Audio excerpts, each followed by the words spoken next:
Bonjour à tous. Dans cette vidéo, on va voir comment discrétiser un système ou une fonction de transfert de deuxième ordre. Donc, ici, nous avons un système de deuxième ordre, JS. S, c'est la variable de la place, soit où l'on note P, soit où l'on note S. Donc, nous avons ici JS égale à K divisé par S à la 2 plus 2 Xi. Xi, c'est le facteur d'aboutissement, fois oméga n fois S plus oméga n à la puissance 2. Et on va prendre comme exemple le K égale à 1,4, le Xi égale à 0,7. Donc, on va prendre le cas difficile, c'est que le Xi il est entre 0 et 1. Donc, nous avons le Xi égale à 0,7. Le oméga n égale à 1,4 radians par seconde. Et la période de discrétisation ou la période d'échantillonnage, t égale à 0,1 seconde. Avant de commencer le calcul de discrétisation de ce système, on va faire un petit rappel. Qu'est-ce que ça veut dire la discrétisation ou la numérisation d'un système continu? Par définition, on dit que le JZ, c'est la fonction de transfert numérique ou la fonction de transfert discret de JS.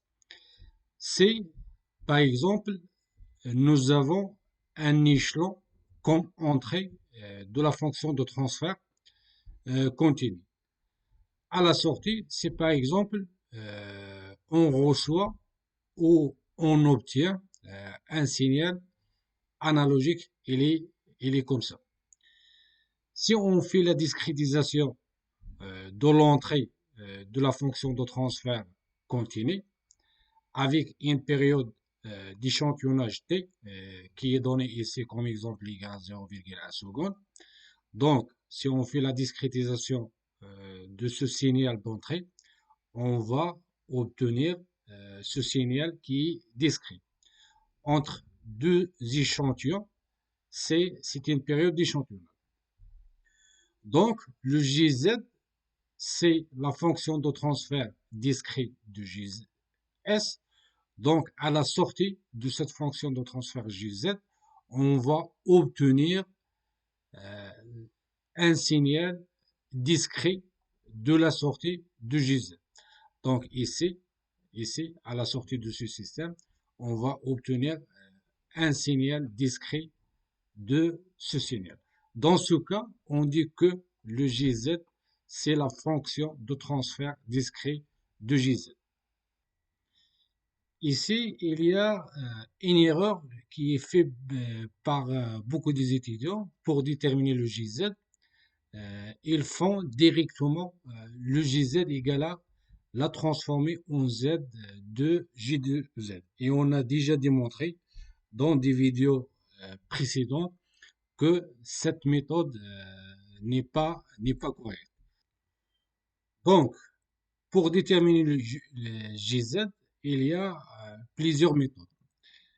Parmi ces méthodes, et les méthodes les plus utilisées, c'est les méthodes du bloqueur. Il y a la méthode de bloqueur d'ordre 0, il y a d'ordre 1, 2, ainsi de suite. Il y a aussi les méthodes de substitution opérationnelle, comme par exemple la méthode dollar, la méthode de Tostan, Alijak et d'autres. Il y a aussi les méthodes linéaires à pas multiples. Il y a les méthodes d'Orange-Kotta. Cette méthode, il est très puissante, surtout pour les systèmes qui sont non linéaires. Donc, il y a les méthodes d'Orange-Kotta d'ordre 1, 2, 3, 4, ainsi de suite. Nous, dans cette vidéo, on va voir euh, la méthode d'ordre 0. Qu'est-ce que ça veut dire, la méthode de bloqueur d'ordre 0? La méthode du bloqueur d'ordre 0, c'est on fait l'échantillonnage de l'entrée analogique. Donc, par exemple, ce signal, on fait la numérisation de ce signal. On fait ici un échantillonneur de période d'échantillonnage T. Donc, ici, nous avons un signal qui est analogique. Ici, nous avons un signal numérique. Ce signal, il sera l'entrée du bloc-code d'ordre 0. Le bloc-code, pour juste rappeler, le bloc-code d'ordre 0, c'est un convertisseur numérique analogique. Donc, l'entrée de cette fonction de transfert, c'est un signal qui est numérique. Et la sortie, il sera un signal analogique. Ce signal analogique, il sera attaqué à notre système analogique qui est JZ. À la sortie de ce système analogique, on va voir un système qui est analogique, bien sûr, et on va faire la discrétisation de ce signal analogique. Donc, c'est ça la méthode de blocage d'ordre 0. GZ, c'est quoi? Tout simplement, GZ, il couvre toute cette partie en orange. Donc, le GZ, c'est la transformée en Z de la fonction de transfert bloc-code d'ordre 0 multiplié par GZ, puisque les deux blocs ils sont en série.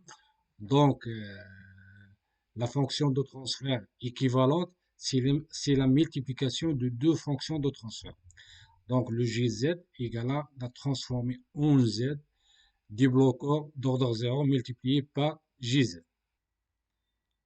Par définition, la transformée en Z de B0 multiplié par GS égale à Z moins A divisé par Z multiplié par la transformée en Z de GS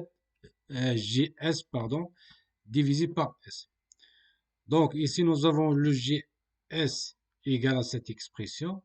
Si on remplace, on va trouver que GZ égale à Z moins A divisé par Z multiplié par la transformée en Z, 2K divisé par S multiplié par S à la 2 plus 2 xi oméga n S plus oméga n à la puissance 2. Alors, pour déterminer la transformée en Z de cette expression, il y a plusieurs méthodes. Dans cette vidéo, on va voir une méthode. Et dans la vidéo suivante, on va voir une autre méthode. La méthode qu'on va utiliser dans cette vidéo, si nous avons une fonction de transfert continue de cette façon, égale à 1 divisé par S multiplié par S plus A à la 2 plus oméga à la 2. Donc, la transformée en Z de cette fonction de transfert égale à 1 divisé par oméga A à la 2 plus oméga à la 2 multiplié par Z divisé par Z moins 1 moins Z à la 2 moins B fois Z divisé par Z à la 2 moins C fois Z plus D. Avec le B égale à cette expression. L'exponentielle moins AT, sec phi égale à 1 divisé par cos phi. Le phi égale à tangente moins 1 moins A divisé par oméga. Le C égale à 2, l'exponentielle moins AT. T, toujours, c'est la période d'échantillonnage. Cos oméga T. Et le D égale à l'exponentielle moins 2 AT. Nous, on veut déterminer la transformée en Z de cette fonction de transfert. Donc, il faut transformer cette fonction de transfert sous cette forme pour utiliser cette propriété. Donc, comment transformer cette fonction de transfert sous cette forme? Si on regarde seulement S à la 2 plus 2 oméga 2 xi oméga n fois S plus oméga n à la puissance 2, cette expression égale à S plus xi oméga n tout à la 2 moins xi oméga n à la 2 plus oméga n à la puissance 2. Donc, si on continue, si je vais factoriser par exemple par oméga n à la 2 ici, donc cette expression, elle est égale à oméga n à la 2 multiplié par 1 moins xi à la 2. Donc, si on pose xi oméga n égale à A et oméga égale à oméga n à la 2 multiplié par 1 moins xi à la 2, donc on va voir que la transformée en z de cette expression, il est égal à k fois, on peut sortir le k à l'extérieur puisque le k c'est une constante, donc égal à k multiplié par la transformée en z de 1 divisé par s multiplié par cette expression. Dans ce cas, on peut appliquer cette propriété. Donc, si on applique cette propriété, on va voir que la transformée, bien sûr, on va appliquer la propriété sur cette expression. On va voir que la transformée en z de ça égale à k multiplié par 1 divisé par a à la 2 plus oméga à la 2. Il est ici dans la propriété. K multiplié par cette partie, multiplié par cette partie qui est z divisé par z moins 1 moins z à la 2 moins b, z divisé par z à la 2 moins c fois z plus d. Et bien sûr, les valeurs de a, oméga, b, c, d sont connues. On peut les calculer par ces expressions, puisque on peut calculer le a par cette expression, on connaît le xi et le oméga n. On peut aussi calculer le oméga, donc on peut calculer le b, on peut calculer le c, on peut calculer le d et on peut calculer le phi et le sec oméga, sec phi, pardon. Donc, si on fait des applications numériques, nous avons le a égale à xi fois oméga n, le xi égale à 0 égale à 0,7 fois oméga n égale à 1,4. Donc, le a, on va trouver le a égale à 0,98. Le oméga, de la même façon, si on fait le calcul, on va trouver que le oméga, il est presque égal à 1. Le k fois 1 divisé par a à la 2 plus oméga à la 2. Donc, le k, on a posé le k égal à 1,96 et le a et le oméga, ils sont déjà calculés. Donc, si on fait le calcul, on va trouver que cette valeur, elle est presque égale à 1. Le b, de la même façon, on va le calculer par cette expression. Le b, le c et le d. Si on fait le calcul, on va trouver le b égal à 0,8134, le c égal à 1,8042 et le d égal à 0,822. Et ici, nous avons seulement trouvé la transformée en z de cette expression. Mais il faut multiplier parce que nous, on cherche la transformer en z de jz. Et on a seulement déterminé la transformer en z de cette expression. Donc, il faut, pour trouver jz, il faut multiplier le résultat qu'on a trouvé par z moins 1 fois z.